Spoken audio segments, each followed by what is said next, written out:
how you look after yourself, self-manage and show up often is what people connect with. If you don't want to be drained at the end of the day, you need to start full.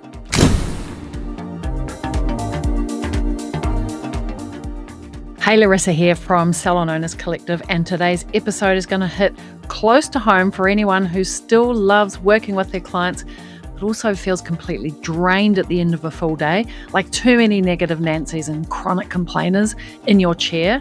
But Coach Joel is back on the mic and he's got a powerful mindset shift for you, how to lead the conversation in your salon so clients don't hijack your energy or your mood, because let's face it, if you're constantly absorbing the stress, the blame, the drama of your clients, it's not only exhausting, it's actually unsustainable. So this isn't about surviving your client day, it's about transforming it. And if you're ready to feel connected, empowered, and lit up by the end of the day, not depleted, then this episode is definitely for you and maybe even your team. Let's dive in.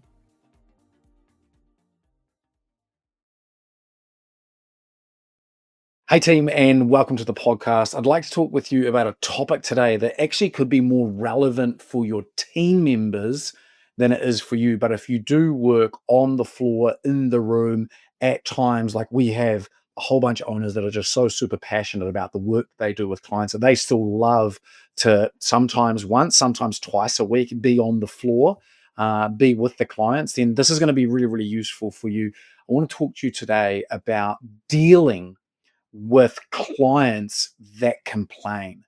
And I want to be really, really clear about the fact that when I say clients that complain, I'm not talking about people that sit in your chair or jump onto your bed and they are in some way, shape, or form emotionally affected. We all know what it's like to have someone like that in the chair, someone that's dealing with a life scenario, a health scenario, a mental scenario, a well-being scenario.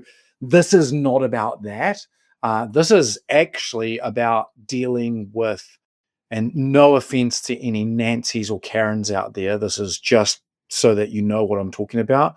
You know, there's often that expression like, don't be a negative Nancy or stop being a Karen. So full respect to all Karens and Nancys out there. But when you've got someone like that in your chair, that's what this podcast is about. And I look forward to in the future speaking to how do you actually deal, Joel, with the emotionally affected, those that actually sit in our chair and they're dealing with something really, really heavy. If that's something you want to hear more about, then let us know. But for those of you out there that can relate to, you get someone and they come into your room or they come into your chair and they've just got a vibe about them and they want to complain and blame and all of the things. And you're just like, oh, how do I deal with that? How do I deal with those micro moments? How do I deal with the whole service, that whole 3 hours? Like, you're just a little bit blocked around that. Like, you're a great therapist or you're a great stylist, but you just haven't yet got the language skills to be able to maneuver the conversation to a place that's sustainable for you, then this could be really, really helpful. If you do nothing, like let's just say you keep doing what you've always done, then it's almost like your curiosity and anticipation for the day and the client comes down to them. It's like they're in control of the conversation. Oh, I've got Joel coming in. Gosh, he talks a lot, doesn't he?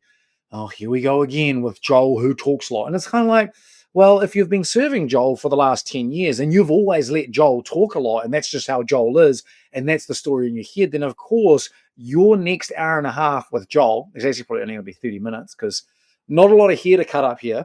But your experience is almost guaranteed and it already sounds like it's not going to be a great experience. That's no good. We don't want that for you. We actually want the opposite. So if you do nothing, then recognize that they control the conversation and that because they control the conversation and communication is how we connect with one another, you can't help but plug into their energy. Like it just is. Like the way we plug into energy is via conversation. some of it's visual, like the way that they're communicating, but most of it's how they're communicating. And so what happens if you've got a whole day full of clients that are mostly negative, complainers, blamers, it's all doom and gloom, and you plug into their energy, then you get home at the end of the day, the week, the month, the year, and you are affected. Like you are on the couch, you got nothing left, not for anyone or anything else. And I think the feeling that goes with that is that you actually feel drained, you feel tapped out, you feel exhausted, and you yourself actually start to feel negative as well. And here's what really happens is as the months and years roll over, it becomes normal to complain and to blame, and no longer it is a character trait that you see in other people. It's just actually how conversations go. And so the opportunity that exists for you, if you're a stylist or a therapist or an owner or a manager listening to this, and you work with clients, the opportunity, of course, and it's always been there, is that you lead the conversation, that you really lead it from the consultation to the downtimes, to the casualness, to the playfulness, all of it, you actually lead it. And when we lead it and it becomes a skill and then it starts to happen without us really trying, I think what you'll start to find is everything starts to shift. And then they plug into your energy because you're leading, right? They plug into your energy. By the way, that could be the highlight of their day, not just because you made them look good, feel good, but you spoke to them in a way that was actually in possibility, it was actually in abundance, it was actually in positivity. As much as that word gets such a bad name, it's actually fundamental to people's happiness that we see the best in situations, people, and circumstances instead of the worst. And here's the impact that it has on you. You go home lighter. You literally get in the Uber, get in the bike, get on the bus, walk home lighter. Like you served at the highest level. You didn't just deliver incredible aesthetic results to the skin, to the hair, etc., but you actually impacted these people in a way that actually maybe no one else in their life does. And now you feel connected to the client. You feel connected to the work that you do. You feel connected to the purpose of your work, not compromised by it. And so, I guess a couple of ideas to consider as you think about, okay, Joel, how do I lead? How do I lead this conversation? Because I'm pretty epic master executive stylist. Like my skin consultations, like off the planet. Like I'm one of the most revered in our area.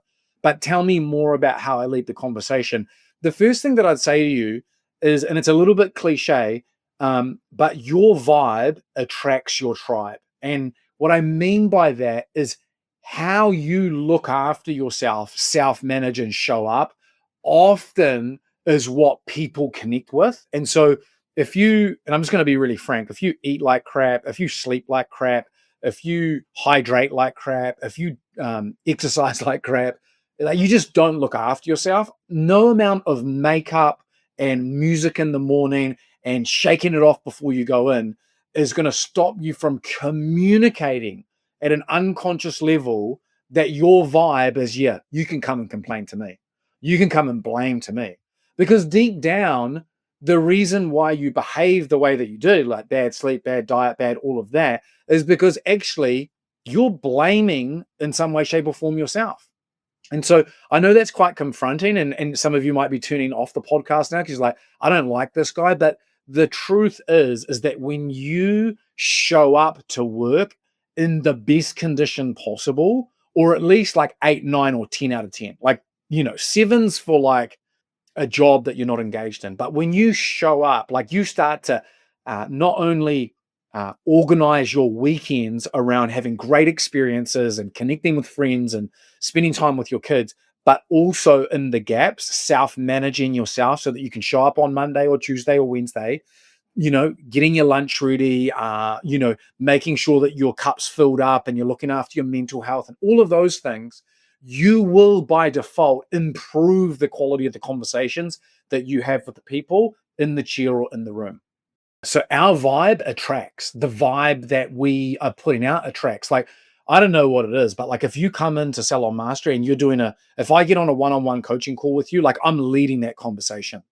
And my energy is very, very intentional, and people adjust to me. And it works really, really well because I want to take charge and be in control of how I feel at the end of the day. And I also want to make sure that they get the best possible outcome. And if they're going to get the best possible outcome, apart from understanding and empathizing with where they're at, they need to do more listening than talking. Might be different in the context of the chair or the room, but ultimately, the more that they speak, if they're already a negative Nancy or a Karen, full respect to you guys, but just by association, then you want to lead the conversation. And you can start by making sure that your vibe is up, that you look after yourself. I think one of the other big ideas is that you want to lead with curiosity. Like, if there was one encouragement that I would have for everyone in hair and beauty, is that uh, as the world innovates and technology becomes a more integrated part of work, and people become more accustomed to convenience, and just the nature of business evolves and changes, what will never be replaced is the curiosity that you bring as a stylist or therapist to the people that you get to serve, like that genuine curiosity to know and understand.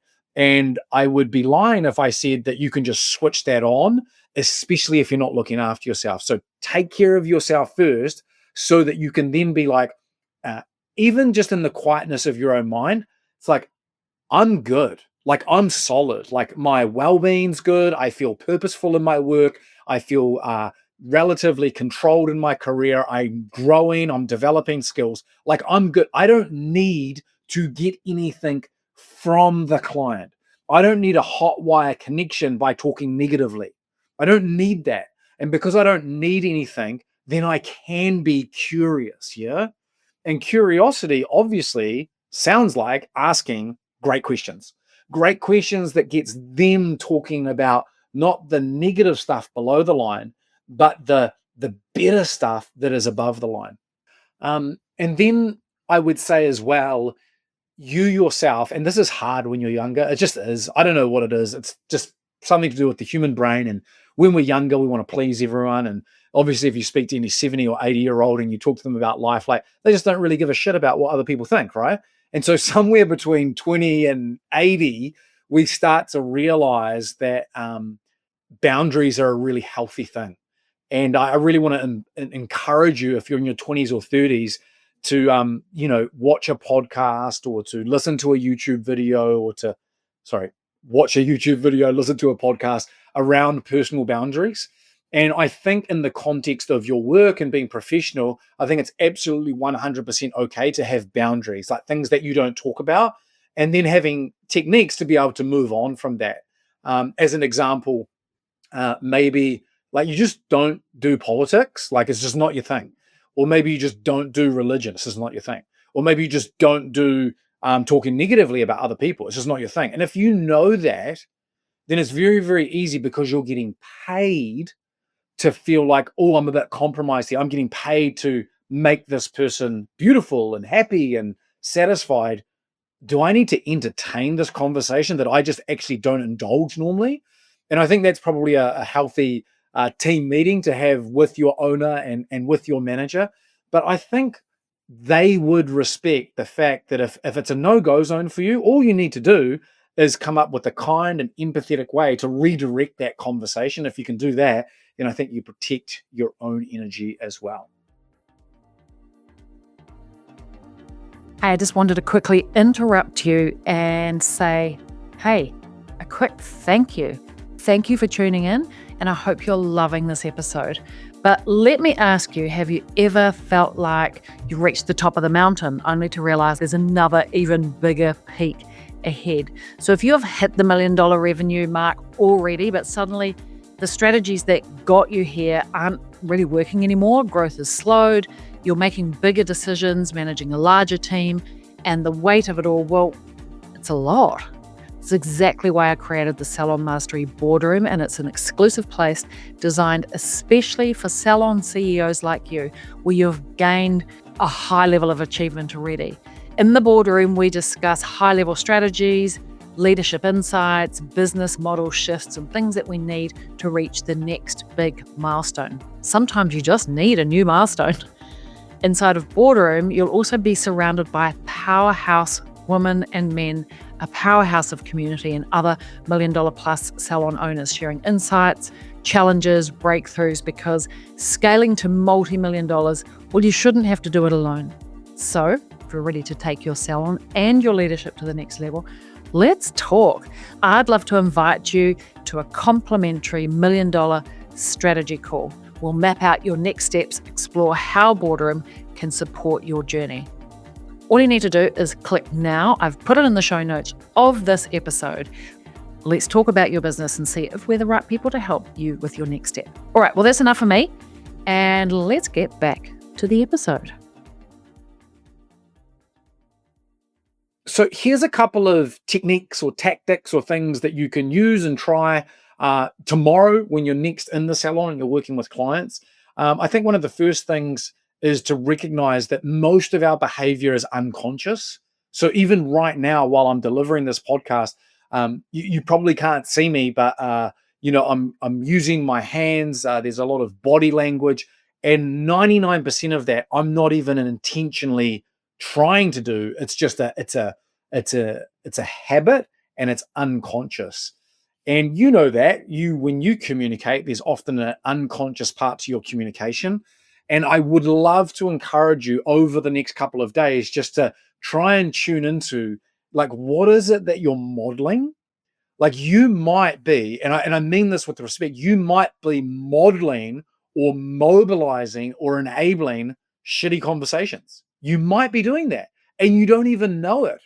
Like questions like, what did you think about the recent election? It's like, whilst that might be relevant and thoughtful, and you had good intention because you were filling in a silent space, is actually mobilizing below the line kind of behavior and conversation. And so I reckon that's the first thing, is just to try and elevate your awareness and just observe what is it that you're modeling to your clients, particularly those that are already coming in quite negative in their demeanor. And if you do notice something that's not that useful, permission to stop it, like just stop doing it immediately, which will be confronting because it's like, well, that's how I used to fill the awkward silence. That's how I connect with people. Like, if you listen enough to Brene Brown, she'll talk about human beings. We struggle to connect now, like in a positive way. And so the easiest way to connect with someone, she calls it hot wiring connection, is you just complain about something and then someone jumps on the bandwagon and all of a sudden you're like, yeah, yeah, yeah, yeah. And you're in agreement, which feels real good to be in rapport with someone, to be in agreement with someone, but it's about the wrong kind of thing. And that's where we need to have the confidence and the courage to go, hey, Joel, that is not the way to connect with people. That is not the way to lead a professional service. And it's certainly not how I want the days, weeks, and months of my career and vocation and work to, like, I don't want that kind of vibe about it. Yeah. So I guess the first part is really about looking inward at yourself, having some boundaries around some subject topics that you're like, it's a no-go zone for me. And then learning to lead with a bit of curiosity. So when we're teaching anyone in communication curiosity, I think a couple of things, like behaviorally, like first name, communication like this, and eye contact through the mirror, or obviously if someone's got their head down in a bed and you're giving them a massage, obviously you can't do that, but you want to get the basics right. Like first name, it's people's most favorite name in the world. Most favorite word in the world is their first name. And so you engineer rapport and connection faster than any other word you could say on the planet, than just by saying, Joel. Hey, Joel. How are you today, Joel?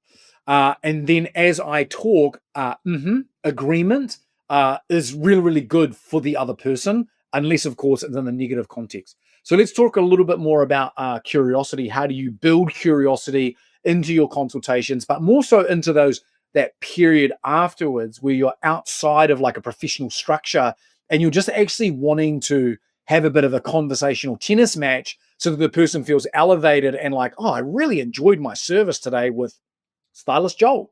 How do we do that? So we have an acronym. It's called TEDS, TEDS. And it's really, really simple and it's easy for me to share with you right now. So TEDS is an acronym for some sentence starters. So tell me, explain to me, describe to me, share with me. And you can use those at the start of any sentence in order to get them to speak more, to tell you more about something. So it could be, tell me more about your weekend. That sounded really, really cool. Hey, can you explain to me when you say, um, you know, the holiday went really, really quick? Explain that to me. Or, you know how you were in Fiji? Describe that. Because, like, I haven't been to Fiji before. Like, describe, like if I close my eyes for a second, describe what it's like. Just take me there, please. Or share with me, share with me what was that like for you, or what's your reflection of that? And that tell me, explain to me, describe, or share with me. They're just actually really easy things that you can start to integrate literally tomorrow. I think it's a really important piece of the puzzle. The other thing that I would encourage you to do as a team would be to actually come up with a list of what we call topic changes. So let's just say, for example, someone starts talking about a topic and it's offensive to you, or you don't like it, or you feel compromised because they are the paying customer and you feel like you have to. As I said before, you can redirect that into a different topic and they can get the unconscious messaging from you that ain't cool to talk about, but you've redirected it into a positive. And so, encouragement to you, if you're a salon owner or a manager listening to this, then you should facilitate this workshop. If you're a team member, stylist, or therapist, and you want this to happen, then you should send this podcast to your manager or your owner. But I think coming up with a list that eventually could be boiled down to an A4 bit of paper that sits out in the back room, and it's like the topic changes. And the more that you memorize the topic changes, you actually go from a really good stylist or therapist to a world class one. Like when you start to develop the communication toolkit that allows you to go anywhere with any client. And so I'd be looking at topic changes under the category of the past. So, for example, hey, do you have any like really great ideas for a date? Like, straight away, you're getting them to think about something positive that could be helpful to you. And you just ask the question and then they go and talk for the next 5 minutes. Or here's another one. If you could pick 3 words from the English language to describe you when you're at your best, what would you say? And then they're thinking and talking, and you're like, oh, why is that? Tell me more about that. Describe that to me. It's like you're not even doing that much work as long as you've got the initial topic changer, which can serve as a topic changer or it can serve as just a conversation starter. And there's so many that you'll already be an expert at, like, what's your favorite restaurant or what's the best holiday that you've ever been on. But after a while, we actually get sick ourselves of asking the same question. And so being able to pull together the resources of all of the team members and all of the wisdom that sits inside of your owner and your manager and go, here's our past, present, and future topic changes or conversation starters that keep our negative Nancy's and our Karens above the line. I think that's a great list. And I think what you'll find is that if you just memorize some of those, or you maybe you come in one day and you're like, I really want to lead my day today. I'm just going to have a quick review and take like 3 or 4 from the list. And that's how you can mix it up. That's how you can stay curious. That's how you can get your clients to do most of the talking in a positive context. I think that puts us in a really good position. And here's the thing, right? The more that you lead the conversation into the positive above the line, the more that the clients speak to that, the more that the connection is positive, it means that over the years, your overall work life experience is elevated. And I think that's worth going into bat for. Like some of you might be thinking right now, it sounds like there's a bit of work to do. It's like, yeah, absolutely. But it's like, for what? So that you can look back at the end of each year and be like, yeah, we were busy, but I'd probably say I was more engaged and super purposeful.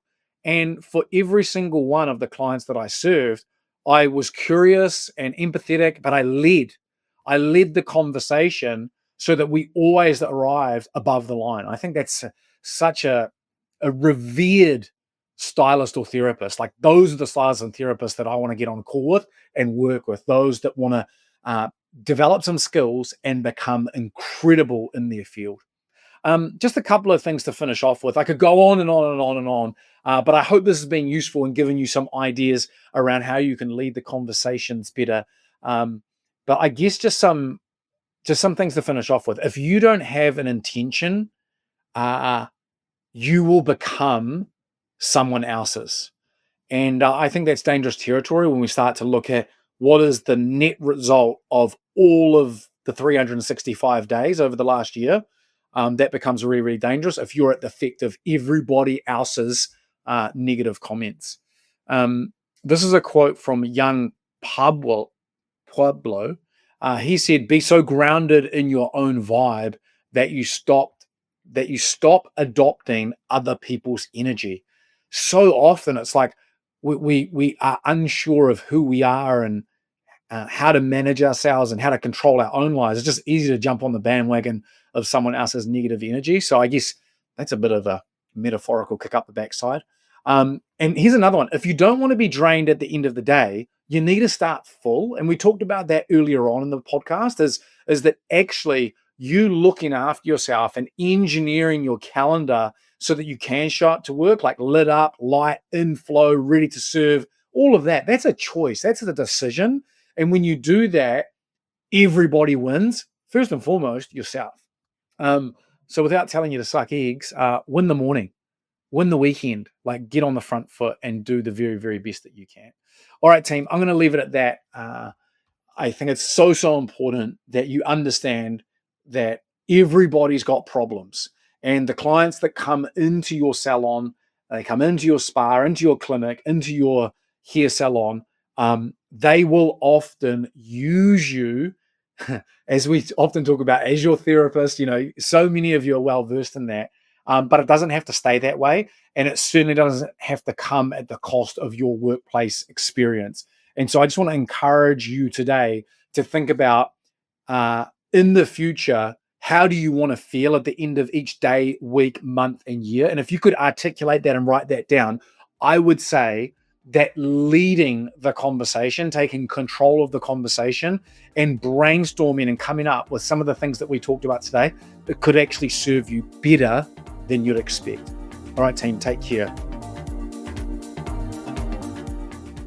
And that's a wrap. And if you're ready to create a work environment where your team and you feel like you're leading the energy instead of absorbing it, then you are very welcome. And I'm inviting you to have a free strategy call with me. And together, our goal is to map out a plan, a personalized, specific plan for you, for your salon, to help you lead you and your team to the $1 million mark and beyond, whatever it is that your dream is, without being stuck in the weeds, without being worn out at the end of each week.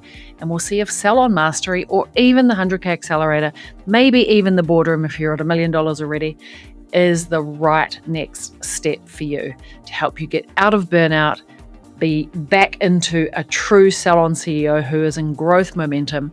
You're very welcome to book a call using the link I'm going to leave in the show notes, which is inside this episode. If you go to the copy that's inside the episode, you will see I have put it there on whatever platform that you are listening to this episode.